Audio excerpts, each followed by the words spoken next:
আসসালামু আলাইকুম শিক্ষার্থী বন্ধুরা, সবাইকে স্বাগত জানাচ্ছি হিসাব বিজ্ঞানের টাইপ ভিত্তিক বহু নির্বাচনী ক্লাসে। আমরা আজকের এই ক্লাসে আলোচনা করার চেষ্টা করব আমাদের হিসাব বিজ্ঞান বইয়ের অষ্টম অধ্যায় নগদান বই নামে যে অধ্যায়টি রয়েছে সেই অধ্যায়ের টাইপ 4 এর বেশ কিছু বহু নির্বাচনী প্রশ্ন।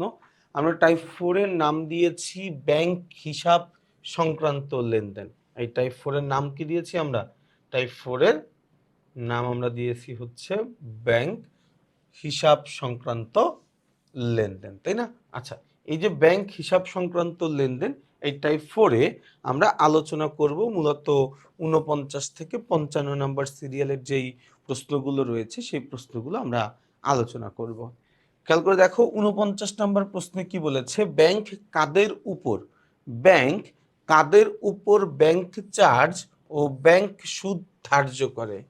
ব্যাংক তার গ্রাহকদের উপরে। কার উপরে ভাইয়া? ব্যাংক তার গ্রাহকদের উপরে ব্যাংক চার্জ এবং ব্যাংক সুদ ধার্য করে। এখন গ্রাহক তো অপশনে নাই, তাই না? দেখো ওই যে মক্কেল লেখা দেখতেছো, গ্রাহক হচ্ছে মক্কেলের আরেকটা নাম, বা মক্কেল যেই কথা গ্রাহকও কি একই কথা, একটা আরেকটার সিনোনিম বলতে পারো, ঠিক আছে? আচ্ছা, তাহলে এখানে 49-এর উত্তর কি হয়? 49-এর উত্তর হচ্ছে খ, মক্কেল। 49-এর উত্তর কি? খ, মক্কেল। চলে যাব আমরা প্রশ্ন নাম্বার 50। বলা আছে পাওনা আদায়ের জন্য প্রতিষ্ঠান যে ধরনের চেক পায়। দেখো আমাদের চেকের অনেকগুলো প্রকারভেদ আছে। আমাদের বাহক চেক আছে, আমাদের হুকুম চেক আছে, আমাদের দাগ কাটা চেক আছে, এরকম অনেক টাইপের চেক আমাদের ব্যবসায় আছে। সবচেয়ে নিরাপদ চেক হচ্ছে দাগ কাটা চেক, যে কারণে প্রতিষ্ঠানগুলো তার পাওনা আদায় বা দেনা পরিশোধের জন্য মূলত দাগ কাটা চেকটাই সবচেয়ে বেশি ব্যবহার করে থাকে। আচ্ছা, এরপর আমরা আসি প্রশ্ন নাম্বার 51। বলা আছে ব্যাংক বিবরণী কি? দেখো ব্যাংক বিবরণী হচ্ছে আমানতকারীর ব্যাংক হিসাবের পূর্ণ বিবরণ। দেখো ব্যাংক বিবরণী, ব্যাংক বিবরণীতে আমানতকারী, যেটাকে আমরা ইংরেজিতে বলি ব্যাংক স্টেটমেন্ট, তোমরা এটা খুব ভালো বুঝবা যে আমাদের ব্যাংকের যে ট্রানজেকশনগুলো, আমি কবে ব্যাংকে টাকা জমা দিলাম, কবে টাকা উত্তোলন করলাম, কত করলাম, একদম ডেট টাইম সহ সবকিছু লিপিবদ্ধ করা থাকে, সেটাকে আমরা বলতেছি ব্যাংক স্টেটমেন্ট। এই ব্যাংক বিবরণীর মাধ্যমে বা ব্যাংক বিবরণীতে আমি একজন গ্রাহক হিসাবে আমার ব্যাংকের পূর্ণ বিবরণীটা ওইখানে উল্লেখ করা থাকে বা ওইখানে লেখা থাকে।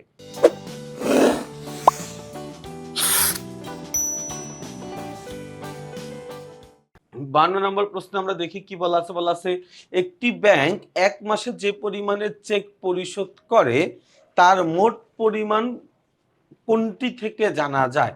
একটি ব্যাংক এক মাসে যে পরিমাণের চেক পরিশোধ করে তার মোট পরিমাণ কোনটি থেকে জানতে পারেন?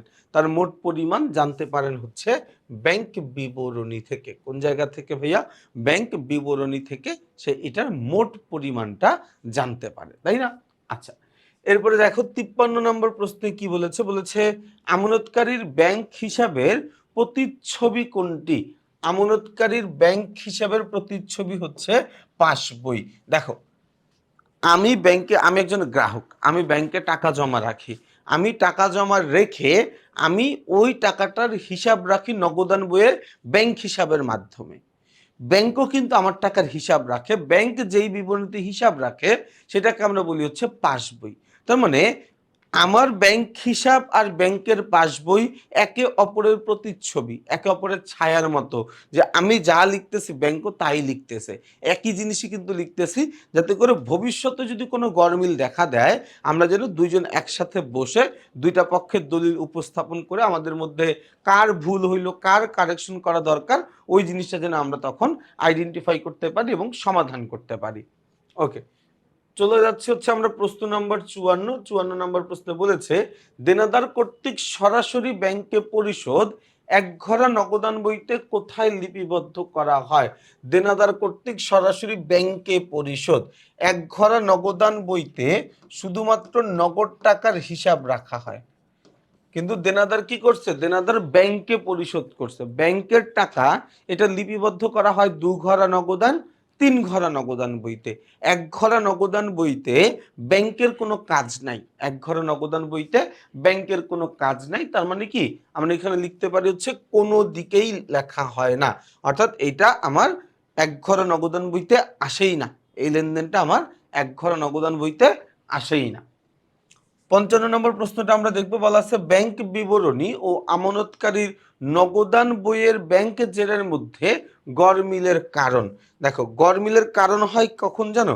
যখন হচ্ছে আমি টাকা জমা করে ফেলছি, মানে আমার খাতায় আমি টাকা লিখছি যে আমি টাকা জমা দিছি, কিন্তু ব্যাংক তখনও ওই টাকাটা লেখে নাই, বা ব্যাংক কোনো কারণে আমার অ্যাকাউন্ট থেকে টাকা কেটে নিচ্ছে, ব্যাংক আমাদের জানায় নাই, আমি আমার অ্যাকাউন্ট থেকে টাকাটা মাইনাস করি নাই। মানে একতরফাভাবে যেই কাজগুলো হয়ে যায়, ওই কাজগুলো তার আমরা দুইটা পক্ষ জানতে পারি না, যে কারণে ওই জায়গায় আসলে ভুল ত্রুটি হওয়ার সম্ভাবনাটা সবচাইতে বেশি থাকে, গড়মিল হওয়ার সম্ভাবনাটা বেশি থাকে। দেখো, দেনাদার হতে আদায়, এটা যে ব্যাংক থেকে আদায় এরকম কোনো কিছু বলে নেই, তো এটাকে আমরা কনসিডার করতেছি না। চেক প্রত্যাখ্যাত হলো, দেখো আমাকে যখন দেনাদার চেক দেয়, আমি সাথে সাথে ব্যাংক হিসাবকে ডেবিট করে ফেলি সাথে সাথে। চেকটা ব্যাংকে যাওয়ার পরে আদৌ কি ওই চেকটা বৈধ চেক কিনা, আদৌ কি ওই চেকের টাকা আমার অ্যাকাউন্টে যোগ হবে কিনা, এটা মানে এটা বুঝতে বুঝতে কমপক্ষে 2 দিন সময় লাগে, 48 ঘন্টার মতো সময় কিন্তু লেগে যায়। এখন 48 ঘন্টা আগে আমি আমার নগদান বইতে এন্ট্রি লিখে ফেলছি আমার ব্যাংকের টাকা বাড়ছে, 48 ঘন্টা পরে ব্যাংক বলল যে না, এই চেকের মেয়াদ নাই, বা এই চেকের কোনো একটা সমস্যা আছে, এই চেক দিয়ে টাকা দেওয়া যাবে না, তার মানে আমার চেকটা অসম্মানিত হয়ে ফিরে আসলো। এই ক্ষেত্রে কিন্তু আমার একটা গরমিল হইতে পারে যে আমি টাকা বাড়ায় ফেলছি, ব্যাংক আমার টাকা বাড়ায় নেই। ব্যাংক মঞ্জুরিকৃত হওয়া, ব্যাংক সুদ মঞ্জুরিকৃত হওয়া, ব্যাংক আমাকে সুদ দিছে। এখন ব্যাংক তো সুদ দিলে আমাকে ফোন দিয়ে বলে না যে ভাই আপনার টাকার উপরে এই মাসে আপনাকে ৫০০ টাকা সুদ দিছি। ব্যাংক কি করে? সিম্পলি আমার অ্যাকাউন্টের টাকার সাথে ওই টাকাটা যোগ করে দেয়। তো এটা তো আর আমি জানতে পারি না যে কিভাবে টাকাটা আসলো বা কিভাবে যোগ হইলো। তো ব্যাংকে আমার টাকা ব্যাংক হিসাবে বেড়ে গেলেও আমি কিন্তু আমার জায়গা থেকে টাকাটা বাড়াই নেই। তো এটাও কিন্তু একটা গরমিলের একটা কারণ হয়ে দাঁড়ায়। তার মানে আমরা বলতে পারি আমাদের উত্তর হচ্ছে ২ ও ৩। ২ ও ৩ আছে খ নম্বরে। তাহলে আমাদের প্রশ্নের উত্তরটা হচ্ছে খ। প্রশ্নের উত্তর কি? প্রশ্নের উত্তর হচ্ছে খ। তাহলে খেয়াল করে দেখো, আমাদের টাইপ 4 এ অল্প কয়টা প্রশ্ন ছিল। আমরা সবগুলো প্রশ্নই বিস্তারিত আলোচনা করে শেষ করেছি। ইনশাআল্লাহ আমরা আগামী ক্লাসে আমাদের এই অধ্যায়ের সর্বশেষ টাইপ 5 নিয়ে আলোচনা করব। সেই পর্যন্ত সবাই ভালো থাকবা, সুস্থ থাকবা। আমার জন্য বেশি করে দোয়া করবা। আসসালামু আলাইকুম।